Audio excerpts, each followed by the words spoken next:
Welcome to the XY Advisor podcast, where it's our goal to help you become the best financial advisor possible and drive the positive evolution of financial advice.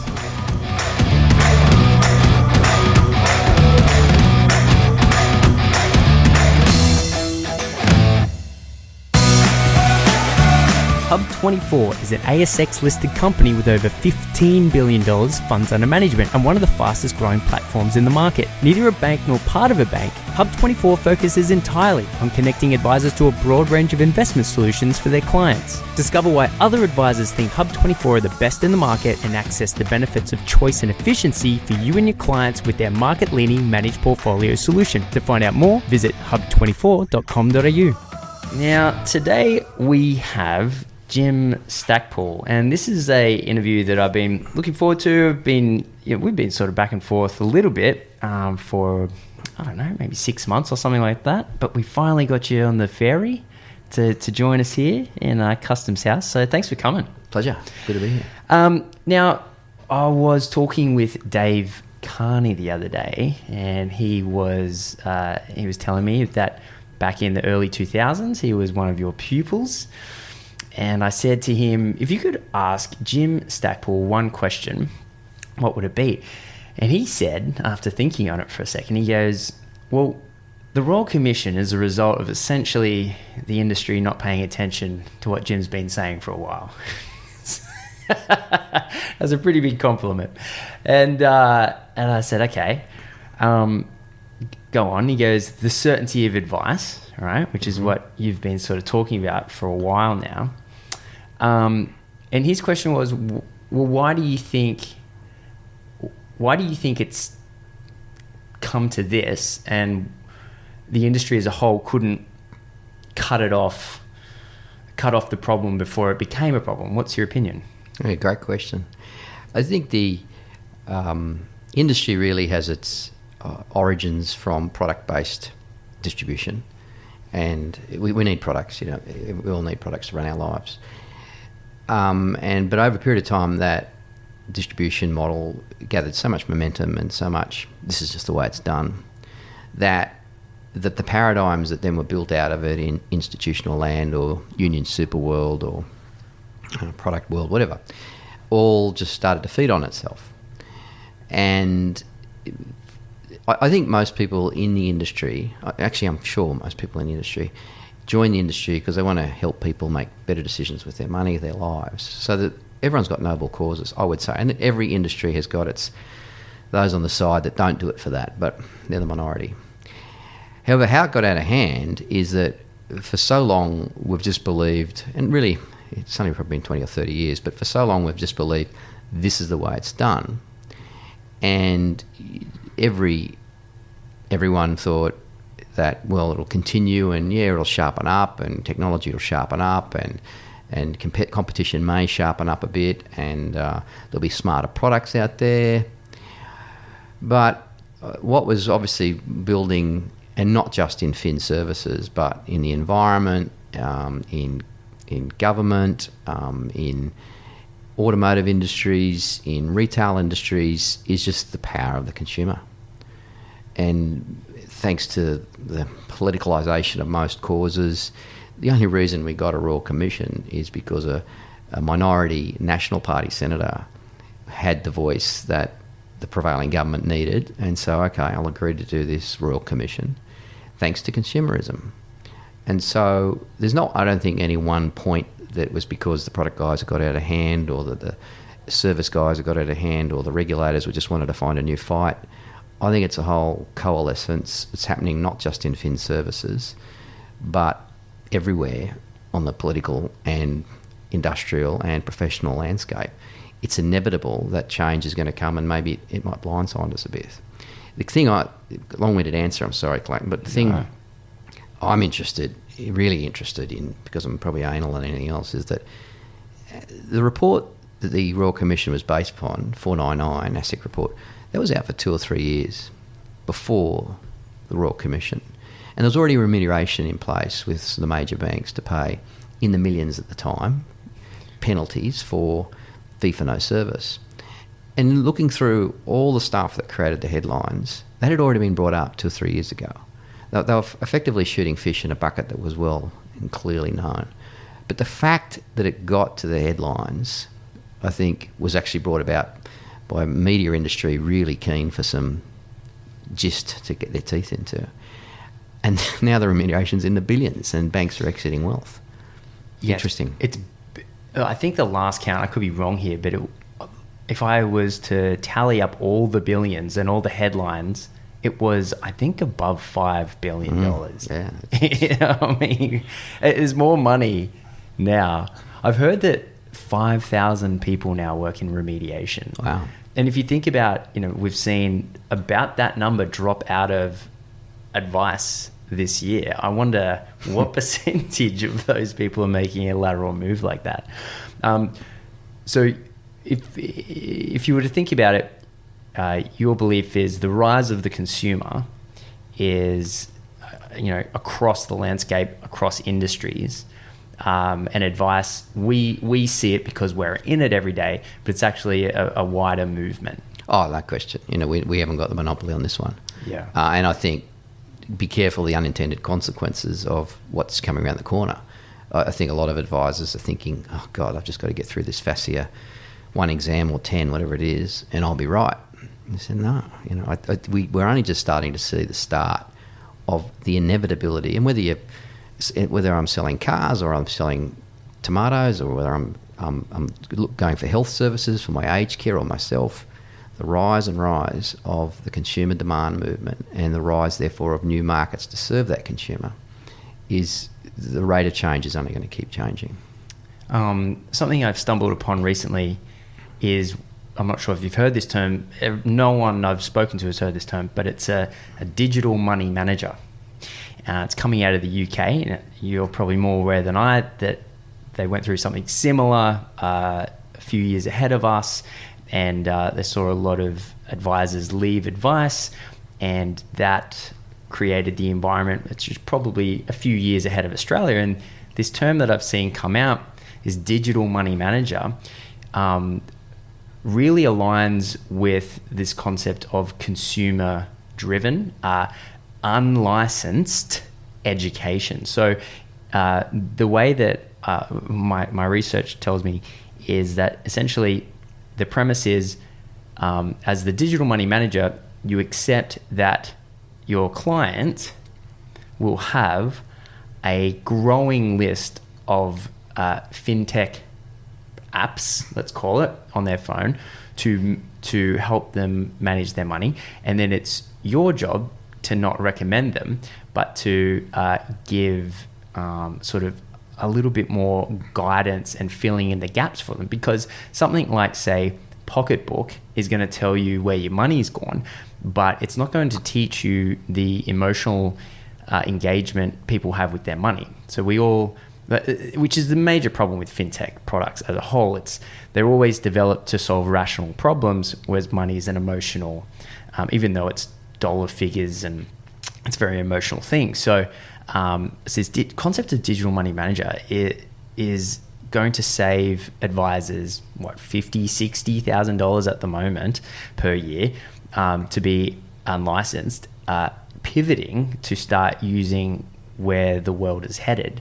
And I think to myself, if 15% of Australians can get advice now, increased costs is just going to eat into that. So then maybe we're only going to have 10% of the population that can afford advice. And so that's a huge gap now in the market of about 5% of people who have traditionally been willing to pay for advice and willing to have an advisor, that an advisor can no longer sufficiently service, and they're currently without an advisor. One of the interesting things Andrew Inwood was saying, that about 500,000 clients are out there right now that used to have an advisor, but because all the banks got out of wealth, then they're just floating around. And I thought it's just such an unbelievably large market to go after. So what do you think about this concept? And we haven't seen it yet, but the idea of the rise of the financial educator or the digital money manager, from moving away from from advisors that say, I'm tapping out of the current situation and I'm interested in pursuing something that's a little bit around the edges? Wow, great question. Three things, I think, for me. Going back to your initial comments, I think we worked in the UK about 20 years ago. And so we were going over with instos when we used to take money from instos, which stopped about 7 or 8 years ago. And I don't think RDR and what the mis-selling of pensions in the late 80s, I think it was similar to us. And so I think the dangers, I believe at least, the dangers of comparison of, well, this has happened elsewhere, therefore the consequences will be so similar here. I think that's a danger. And we've taken groups to the US and had a number of alliances with US firms as well. And I keep coming back to Australia after these trips and thinking, you know what, we're a bit different again. And so I think we can always learn from any market. Don't get me wrong. You know, we can, in the cream of any market, wherever they are, you can learn stuff. But I think the massive consequences of decisions that are being made, this then that, which is, I think, are being used to convince boards and groups and leave with the logic and, you know, the old, you never get fired for hiring IBM because they should know what's going on. I think there's a danger in that. I think we're at the vanguard for a number of reasons. We've got a small population, we've got a really big competitive marketplace, we've got an egalitarian population, we've got a well-informed and educated population, we've got a national law, not state-based laws. All these reasons, I just think we're a bit different. So that's the first point. Second point is the whole question about we're only servicing 15% of Australians today with advice, I think has to be looked through the product prism. And so the debate has been around the current model is not supporting the majority of Australians. The current model therefore needs to be changed in some way, shape or form. And we have to increase the reach of affordable advice for Australians. Which, you know, again, I think if you look at, 30 years ago, how we bought our coffee and today how we buy our coffee, or it's not a question of affordability, it's a question of value, what we value. And what I think the product origins of the industry have done to so many great advisors, it's reduced their value proposition and how much they get paid to how much product they supply. Not to really the really quality of the advice. I can give great advice to somebody that doesn't need a product and it's very valuable. Absolutely. Similarly, I can give a lousy product, it's not worth its funds under management pricing, and I still get the same fee. The disconnect, the prism I think we need to really challenge looking forward is more about what's the value of the advice, and then let's make it affordable as compared to let's make more advice affordable for more Australians. Because the commoditisation of advice, we're seeing it happen in medicine, to 6-minute units, and yeah, I'm sure a version of that will happen here as it will anywhere. But despite all the apps we can get for instance, like medicine, like for our health, for instance, despite all the sites we can go to learn about, despite Dr. Google, we're not living any healthier. And so I think the availability of more and more apps to potentially fill this affordability question, I think it's a road well travelled and it's going to end up on a roundabout. I don't think really Australians are going to get more valuable advice because I can give it cheaper with more commoditisation. I think, and so when you then look at the whole distribution scheme through that, and back in the old days, not so long ago, I suppose, when the battle used to be who's got the biggest distribution chain. It used to be PIS against the AMP, and how many reps have you have got, and how many files have those reps got against the wall that they're earning money off, whether they see them or not. All those old days about the numbers tell the story as compared to the quality tells the story. So it's firstly dangerous to compare in such rapid changes of time to other markets where I'm not too sure if it's a good comparison. Secondly, I think the debate being about making advice affordable is a very product-centric and logical debate. Disney's just released streaming at $6.99 US per month to undercut Netflix. Knock yourself out, boys, and we're all winners for that. Absolutely. But when you're talking about people's lives, and sometimes you extend that, you're talking about people's marriages, you're talking about people's jobs, you're talking about people's confidence in keeping a job or getting another job, you're talking about people's desires for their family to look after their kids or their aged parents, and you're talking about things that aren't just about a streaming service.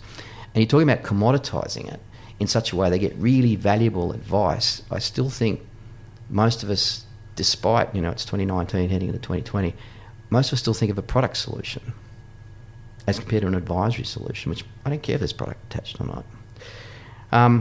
So values first. Robo-advice, it'll be enabler. It'll be an important enabler. In comparison to other marketplaces, I'm not so sure in these times like today. And I think it will be an innovator or some left field unintended consequence of FASTIA or regulation or whatever. They'll start saying, this is totally different. Don't know if that answers your question. No, it does. I probably have been, without thinking about it too much, just assuming that we would replicate the UK, but you're sort of suggesting that that's not a perfect analogy. I don't think so. I think in talking to UK and talked to Phil Bellingham last week, who's out for the FPA this week, we both agreed, and having been in contact for a number of years, that really nothing's really different. I think people in the UK need advice. People in the US, anywhere, they all need advice. But I would still say that 90% of people who sit down across from an advisor are saying, now, my investment returns. Now, my tax return. Now, do we need to keep insurance going because it really cost me a lot of money?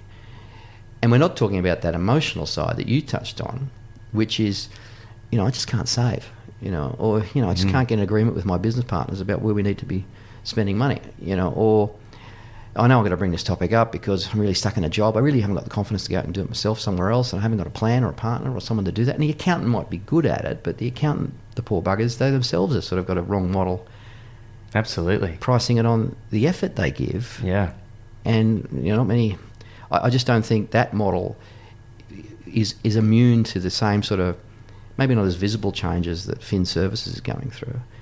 But that model has to reinvent itself too around what's value to the client, not their tax return, because that's going to get commoditized. Oh, even the BAS actually. The other day I had a new entity, and I said, I sent an email to my accountant. I said, mate, can you just do a couple of BASs for me? And I got this $1,300 quote, and I just went, oh man, I'm just going to pull out the skills as a former tax accountant and just get it done myself. And then I called up the ATO and said, hey, can you send the little pink forms? And they said, actually, you can go onto MyGov now. And I said, okay. And they're like, yeah, just click on this button here, and that's your BAS. And, it was a very simple, it probably took me, 5-10 minutes. So for the accountants to have to compete against that's a very tricky... it's not a game. It's not a game you want to play. Yeah. You go on it before you pay the rent. Absolutely. So going back to what Dave was talking about, so you've got, it's the certainty of advice, right? That's the message you've been sending. Yeah, look, I was a fan of a standard called Accounting Professional Ethical Standard 230. So this was a thing called APS 230. 2012 it came through. Right. It was championed actually in 2008, 2006, around about the GFC time. It was called at the time AP12, so it's had a long heritage. It's been a long time. It was put forward by the Accounting Professional and Ethical Standards Board. Yeah, it's called the APESB. And it's probably an invisible board to most of us, but they set basically the standards for every practicing accountant in Australia.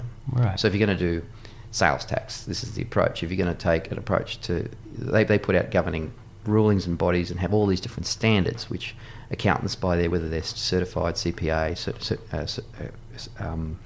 chartered accountants, they follow the standards. So the standards boards got together 2010 or 2008, and it would work through a number of iterations. But basically, 2012 we got involved. They asked us to say, well, we're thinking of bringing in a standard that removes any form of trail commission on any form of product. So funds under management, but no trails. Insurance, no commissions. For anyone that's practicing accounting and delivering financial advice under a financial advice services license. And they said to us, is it possible to do it? Because we're having feedback strongly that it's not. It'll send everyone out of business. And so we did some work for them. We interviewed all the major suppliers at the time. And we came out fundamentally finding that down deep in the basement of most of the main institutions, under the cover of the wraps and under the sheets and in the dust covers, protected by an armed guard at the door with dogs on the bolt. I'm over-dramatising it. But anyway, they had these products that didn't have trails attached, but didn't have commissions attached. And so, yeah, we can do it.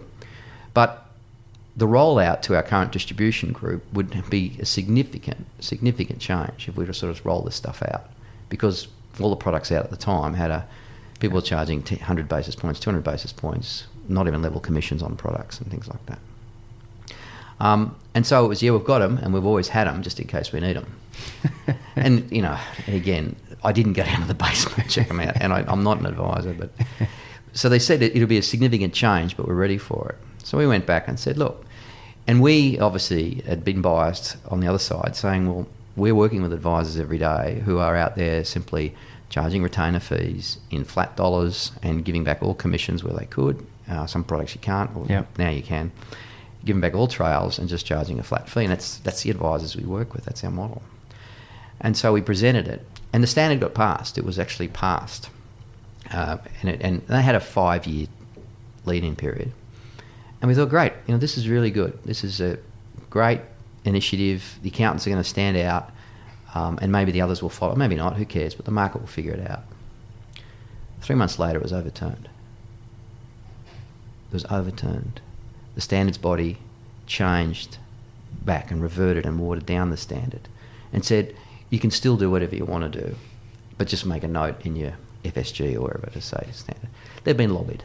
Yeah. They've been lobbied by the predominantly strong dealer groups at the time who had a lot of accounting/financial planning, who had a lot of valuation models in place, joint venture arrangements with accounting and financial planning firms. And I can understand that. But the fact that the board went back against the standard and watered it down, which I would challenge never done before, that got my goat up. And ever since, I wanted to create a standard, and it took us 4 years, but we got it last year. Got it this year, sorry. Got it this year after 4 years of work through IP Australia and ACCC. And it's just like, you know, like there's a standard on electricity labelling when you buy electricity. There's a standard on fuel grading. There's a standard. We've got a standard for advice that just mimics APS 230. That's cool. Yeah. That's really cool. So then, now that you've done this, is the goal to get public awareness?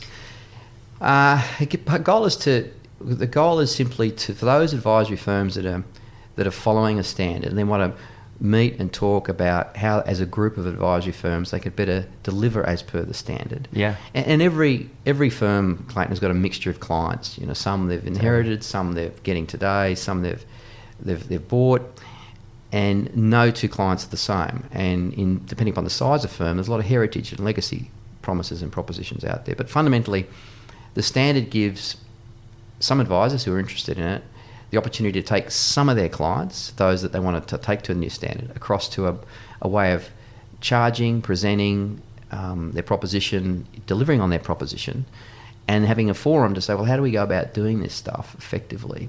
I think that forum itself is a true advice platform without technology to talk about how do you deliver valuable advice. One thing about the standard is that it is comprehensive in terms of the advice is not singular. We don't just do investment advice. We don't just do... The whole idea is the old Plato quote. We believe by the treating of the whole is going to be a much greater effect on the client's life than trying to just deal with the individual parts. Sure. So a certainty... So no scoping of advice, for example. The advice is just, we're here to play comprehensive advice. We Yes. take that role of comprehensive advice. Yes. As compared to, I'm an accountant, I only do the tax, or I'm an investment advisor, I only do the investment. If you're delivering to the standard, the first conversation is about our job is to maximise the probability of helping you achieve everything in your financial life. And we want to have a broad conversation about what that means. And that in itself has got some issues attached to it. We continue to talk, how do you actually do that? Because we used to think it was goals-based advice, outcomes-based advice, values-based advice, but it's not. It's something that you just touched on before. It's the stuff that gets in our way in our lives, which is effectively our biggest challenge, not just getting excited about the goals we can make. So we call it complexity-based advice. Wow. And so this forum, who are trying to attain to a standard, trying to run a business, trying to not work ridiculous hours every week, Yep. trying to take a base of their clients across to it, meet and talk consistently about case after case to try and get a better handle. How can they now build a business that delivers to a the standard and commonality, whilst recognising it's not scripts, it's simply just common frameworks. When the basis for the charge and fees is really getting people through a complexity in their lives, whether it's behavioural, circumstantial or situational, obviously towards goals, but the goals really is not... It's not everything. No, I completely understand what you're saying. And I think this whole move, and AMP's been a great example. We've got this new goals-based centre, and I think, oh, good luck, boys, you know. Oh, the amount of money that went into it. What's really interesting is you're describing, in a lot of ways, the new, or certainly one interpretation of the new FASEA standards. For example, you know, scoping is one interpretation, whereas scoping is totally a no-go now. One interpretation, which has sort of been countered now, but there was certainly concern that there was no commissions at all and things like that. So, and it looks like they've sort of wound that back, so to speak. So would you say, in a way, that this, and it's called certainty advice, would you say that standard would be closer to the stricter interpretation of FASEA? This is another rabbit hole for me, and I don't want to take the listeners down. Well, maybe I do. Come on. I'm not a fan. I'm not a big fan of the whole FASEA stuff. Okay. You know, I think FASEA's rode in on a big horse, and I'm all for people playing ethically, but I think there's going to be so many unintended consequences of this FASEA stuff. And just this garbage, I should say, about Standard 3 that's just been announced, and you could drive a truck through it, basically. Yeah, it's the writing of the code which essentially, in one interpretation, would mean the ability for legal action against you as a planner. It's quite high. I am all for standards. Obviously, we've worked hard to get ours. Yeah. I'm all for education, and as I put every caveat, but I'm not. And I just hate the tribalism that's going on at the moment. That unless you're for FASEA, you're against us. And I think who's sending that message? Oh, I think the media. I think the press. Right. I think the unfortunate situation we've got at the moment where FPA's up against AFA, up against FASEA recommendations, and we wanted to be a monitoring body. Now we're not. We're bitterly disappointed. And oh my God. I know. I just think the reality of what happens between a client and an advisor across the desk every day, and has been happening across the desk every day, the FASEA has got a lot of unintended consequences, which are forcing a lot of people to take a higher ground now about this now has to be championed and this now has to be pushed, at the sake of a lot of really valuable conversations that have happened for years and will happen for years by the majority of advisors who are ethical already and professional already. They may not be up to the education standards, and some might say, well, bad luck, they've got to go. Because I would say that if I presented to a client, or if one of our advisors presented to a client, a recommendation on how we may work together this year in terms of the plan we hope, but there's no mention of any product in that recommendation. There's no mention of a specific strategy in that document. It's simply saying we're going to work together, meet 4 times a year, talk about the complexities, make sure you're aligned to goals, bring in the experts, and if we do need specific bits of product recommendation, we'll draft an SOA as per FASEA standards. But that overall terms of engagement, it's not a FASEA document because there's no product in that. Yeah. And so can an advisor therefore get paid on a non-FASEA document, which we would call a terms of engagement? This mentions no product whatsoever. Yes. Because one of our advisors came to us the other day and said, oh, Jim, our licensee said your stuff is non-regulated advice. I said, what? Yeah, well, they came to us saying, after looking at your terms of engagements, because we help our clients draft their terms of engagements, we help our clients price their terms of engagements, we help develop the strategy implementation, we build what we call an advice map, which puts the client's life on a single page, because that's the job of a good advisor, to keep it on a single page forever. We build an advice path, which shows graphically, again, the client's path for the next 7 years.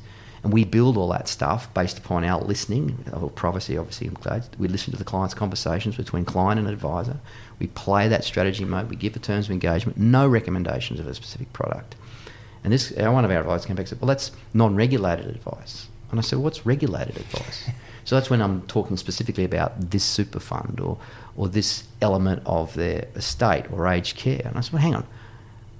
The regulated advice sounds like a product recommendation to me. Yeah, that's exactly what it is. You know, and unregulated advice sounds like advice. Absolutely. You know, I think, and this is where, for a whole host of reasons, comparing, well, what happened in the UK, and therefore this is what's going to happen here. I think, well, I'm not sure about this stuff. You know, I think basically people on the street, mum and dad, whoever it might be, they need advice when they're facing a complexity which by themselves they can't or won't address. They don't have to. Well articulated. You know, and I think the answer with a FASIA document and fact finds attached, I can understand it if I was sitting in the compliance document of the major banks, compliance department, I should say. Yes, of course. But I can't understand it if I'm a great accountant or I'm a great advisor sitting with a client who's got a great issue and simply wants confidence, you know, or wants direction, or more importantly, wants just clarity around, do I really need A or B? I tell you what's super interesting, what's just dawned on me, is that do you have advisors that sign these terms of engagement and they do not provide an upfront SOA? Absolutely. Wow. All of them. Because when do I need an SOA? I need no SOA when I've got a specific product need. Yeah. That might be 6 months or 12 months away. Or 2 years away. Yeah, that's a really good point. But I think coming again from our product background, we're saying, well, how does the product, and how do I get advice out of a product? You don't, you know. It's like a product is a scalpel in the hands of the surgeon that she pulls, and I don't need to test how sharp it is. I just make it work. Yes. Some people really want to test how sharp it is, and is it on the ASX, this or that, and you've got some, and we've educated a whole generation now of clients by calling them investors. They're not investors, they're mums and dads trying to find the best path for them and their family and their kids and their aged parents. And a part of that is investing. Part of that's investing, big part of that's cash flow, part of that might be risk, part of that might be, I don't know, structures, part of that might be business for those running a business. Yes. Solving an argument between partners that they can't solve themselves. And I think when you really start to see, if I can consistently, specifically and methodically identify the value our clients seek, identify the complexities they face, whether they're product related or not, and deliver it in such a way that makes me a profit and also is valuable to most of my clients, I can deliver any services down that channel. Absolutely. And so let's stop calling ourselves financial advisors or accountants and just say we're advisors. So the big picture for me is driven by your first comment, consumerism. I think we're heading into a new profession.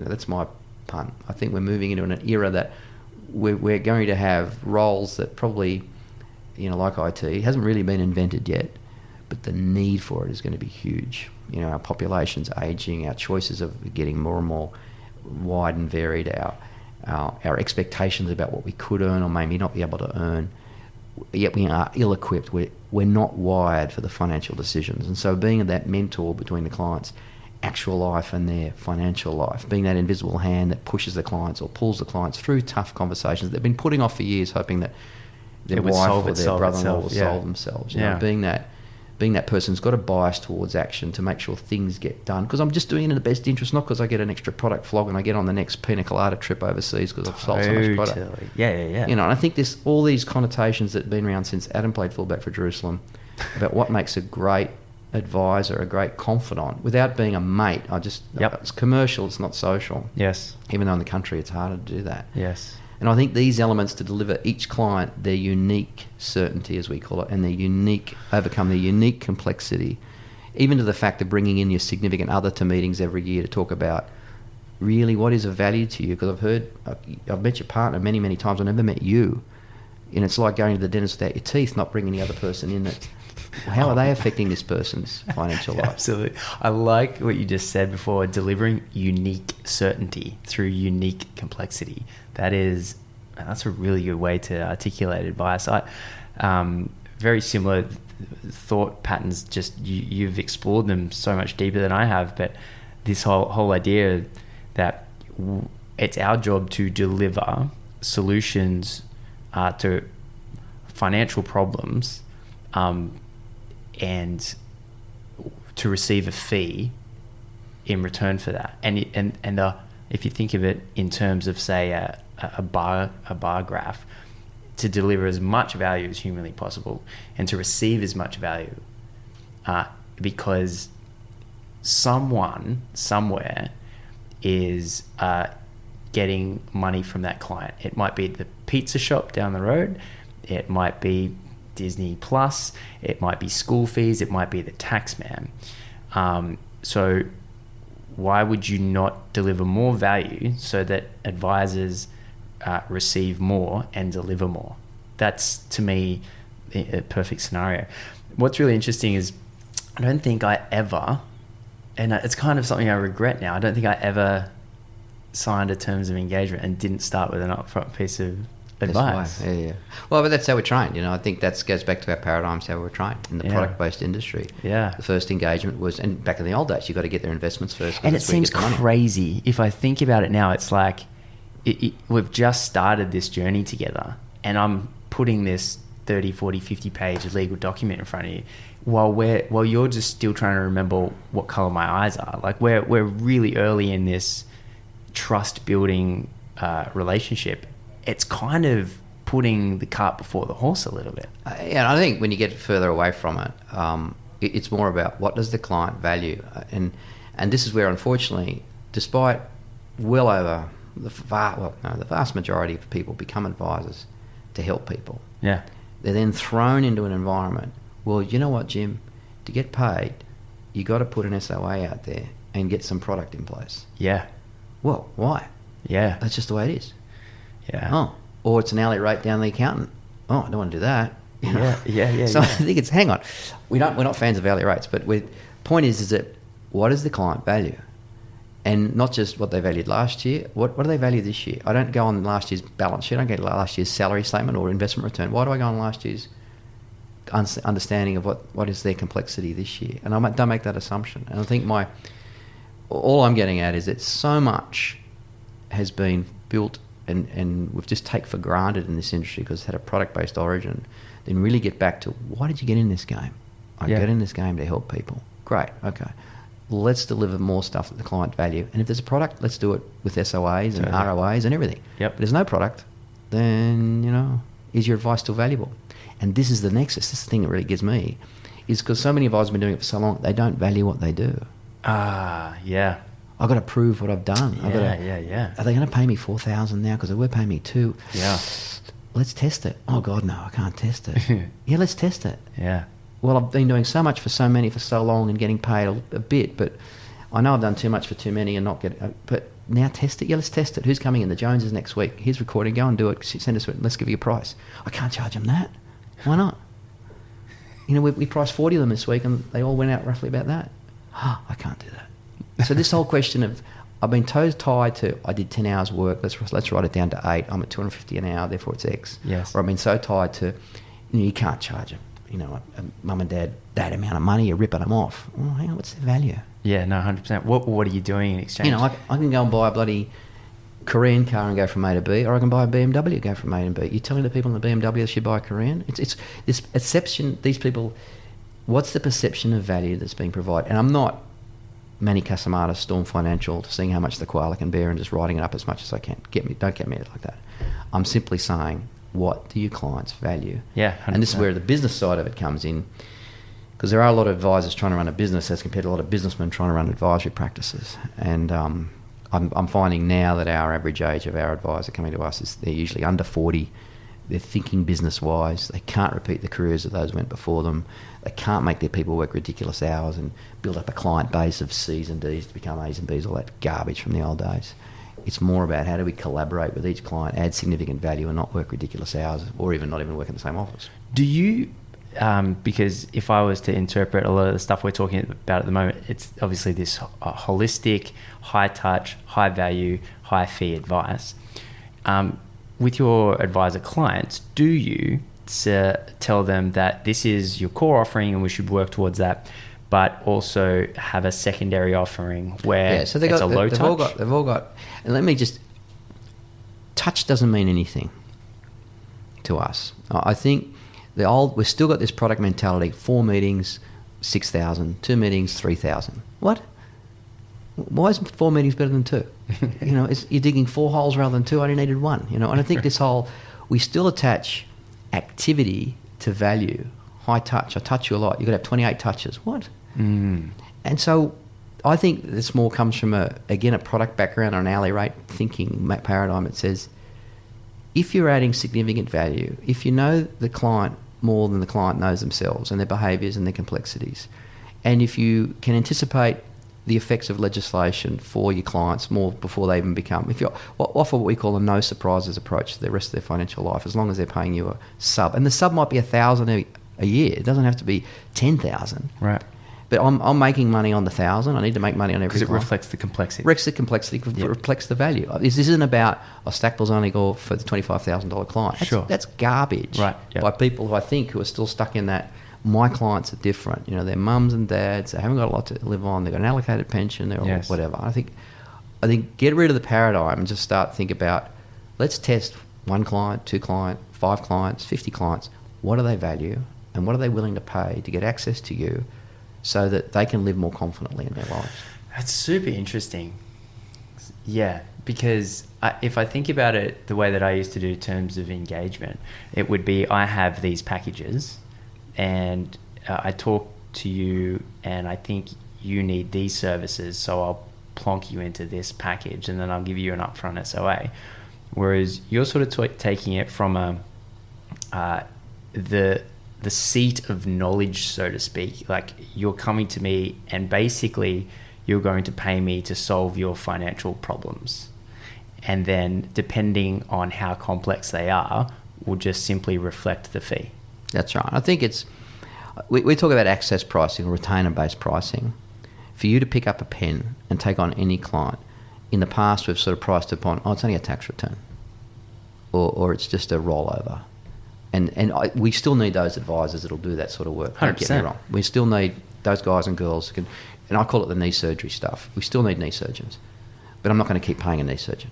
I've only got 2 knees, so I think it's, I'm not going to get a renewal income, but I still want 80% of my clients to come back, and so not 100%, but 80%. So it's more, who do you want to deal with? What work do you really like doing? And okay, there's going to be some.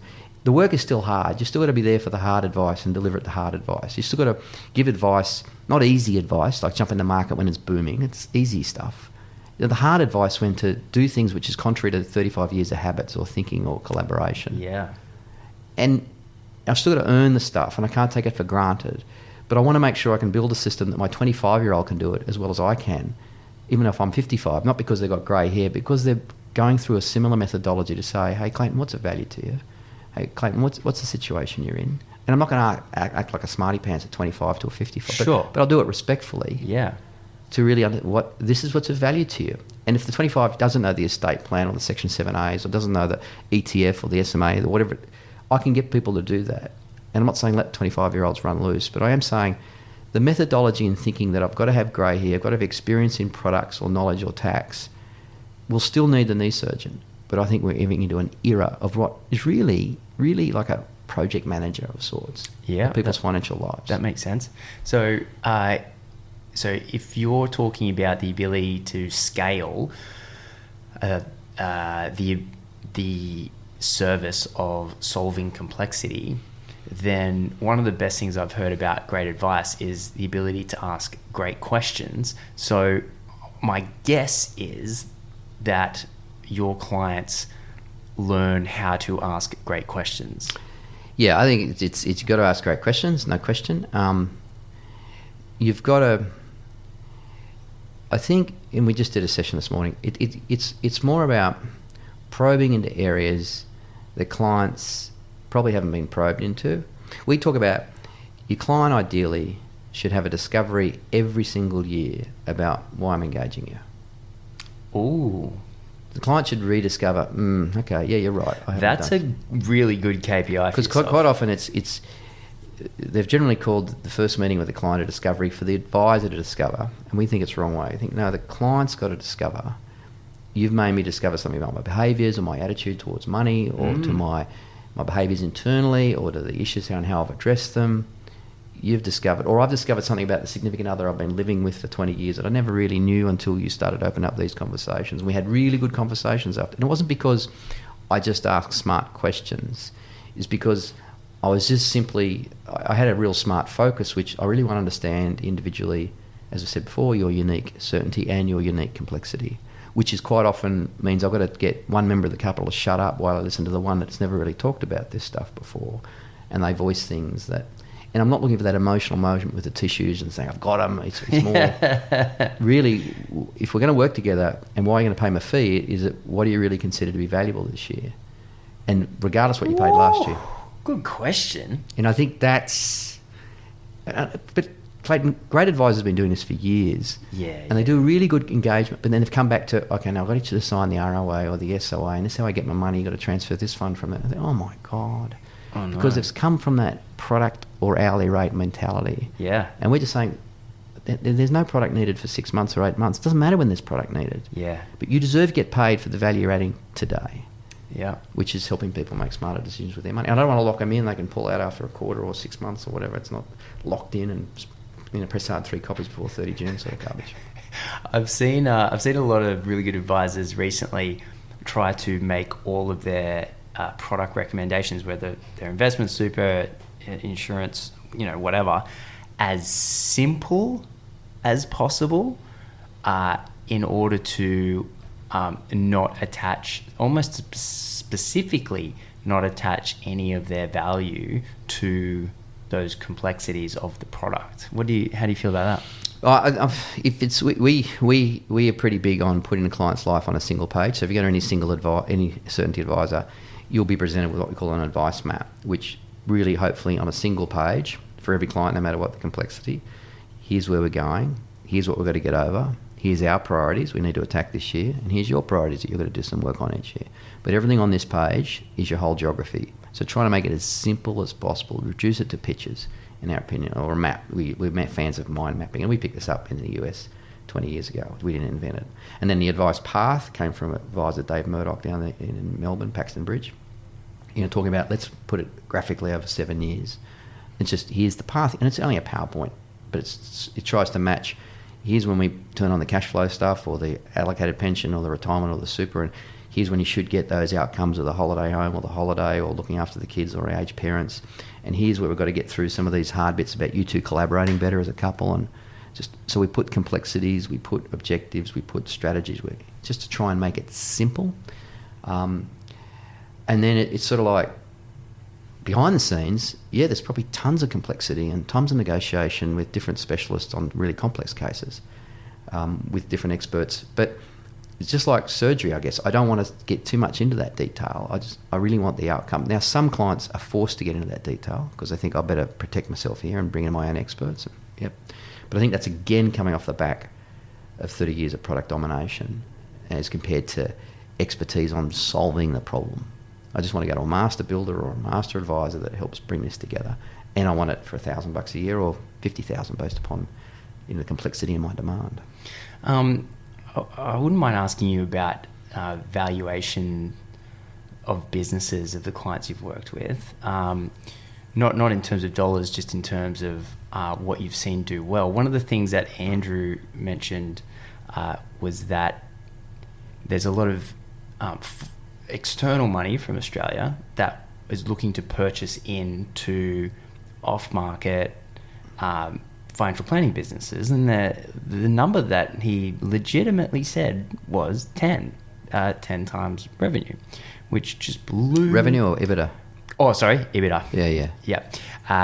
And which blew my mind, absolutely blew my mind, and I think that's a very, very good multiple. They're product shops, though. Well, okay, and this is what I was going to ask you. So, is this based on service? Because what we're talking about is very much service based rather than product based. We've had firms go at eight plus. Is that right? 8+ EBITDA with service. With totally on service, primarily because I'm picking up systems, I'm picking up people, I'm picking up precedents, I'm picking up niches, I'm picking up reputation in niches.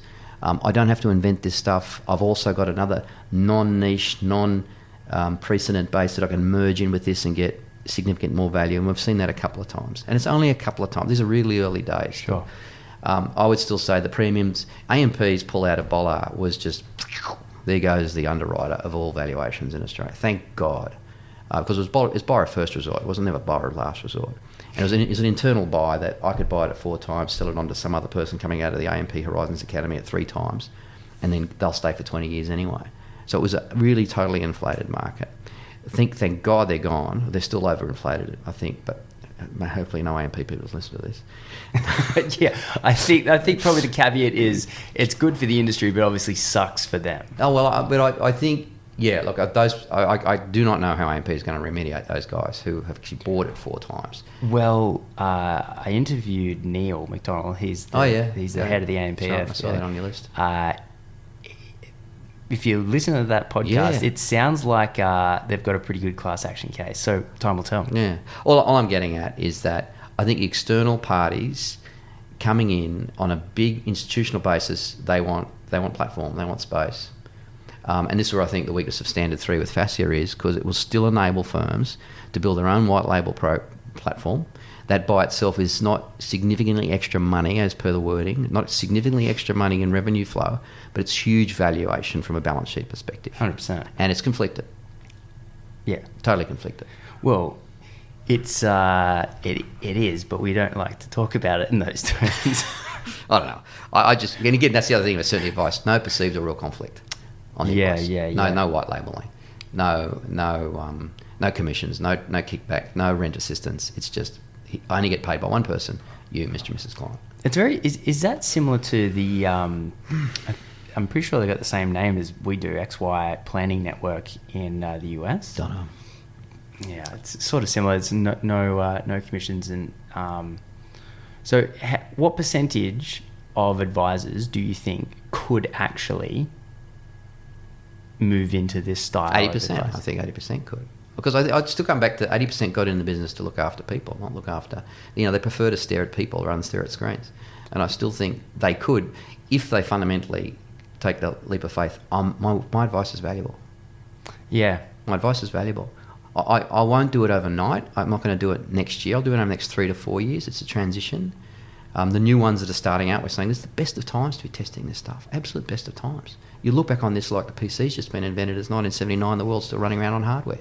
The hardware guys are going. They're dead. They can't remake their model. They're getting paid not to understand the value proposition that's based on product. It is weird, and because I started my company, which I no longer have, but I started it in the last days of June of 2013, like literally just before FOFA came in. And even though I'd come from a personal tax accountant background, right, where I was 100% used to charging a service-based fee, and then spending almost a year at Dixon Advisory in the SIS team, not the investment team. So yes, everyone pretty much walked out with a SMSF, but we did learn a lot about superannuation, and certainly in the team that I was in, there was no commissions.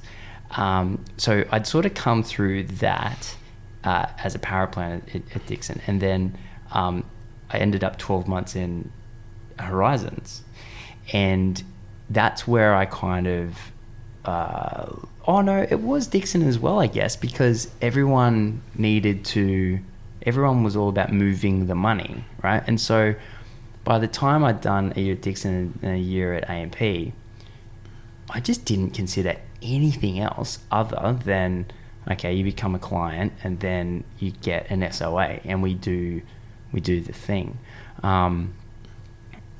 But look, and I think that's knee surgery. I think we still need surgeons. We still need people who put out really good SMSFs. We still need really good specialists on ETFs and estate planning. But it's knee surgery, and as compared to a relationship with someone that, regardless if it's knee, elbow, head, or whatever, what's the best possible path for you for the next 12 months, regardless if you need knee surgery or not. Yeah. So we still need the specialists.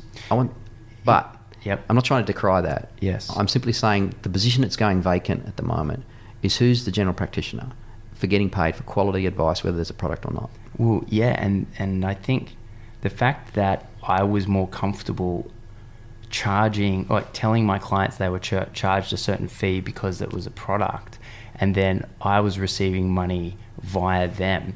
I don't know why I felt more comfortable with that rather than just charging more for my advice. Like it actually doesn't make any sense. It's, if you're my client, telling you that you have to pay that and then, oh, that thing pays me, that's actually more complicated than it needs to be. Again, this whole thing, rather than just like, that's just been the way it is. Hey, like, you pay me and then I help you. It's like, that's actually a easier conversation. And it's not a leap. Everyone looks at it as a bit of a cavern, it's too big a chasm for me to jump over. It's not. It's not. It's additional complexity. Spot on. But for whatever reason, despite my background, I was completely convinced that was the right way to do it. There's people out there paid for you not to believe it's easy to do, if that makes sense. Because you've got to push my product in place and we give you a better cut, or you push my product in place and it's got X, Y attached. Great, I'll take that product. Yeah. We aren't car dealers, we're not selling, we're actually trying to help people go from A to B. Maybe they don't even need a car. And especially because, I mean, investment products and super products, they don't have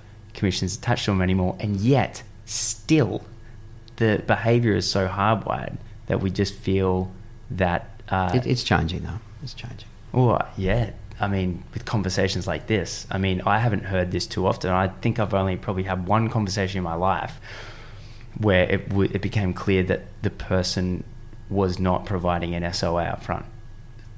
And how long have you been talking about this?